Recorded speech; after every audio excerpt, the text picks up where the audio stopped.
Hello everyone, welcome back to my channel, and today in this video I just like to show you how to increase your laptop keyboard backlight.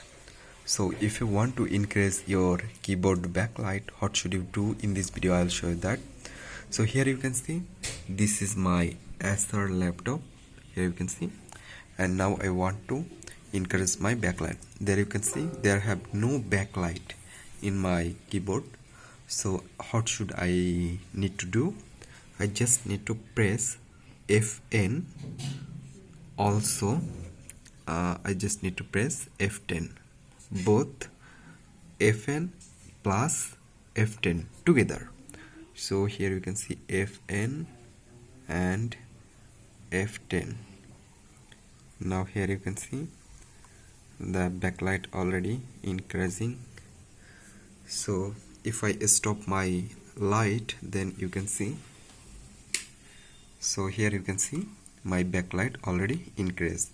And if I want to decrease, just I need to press F9.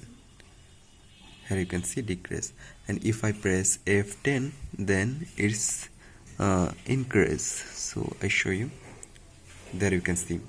So I hope you can understand, and in this way you can increase your laptop keyboard backlight. So thank you everyone for watching this video.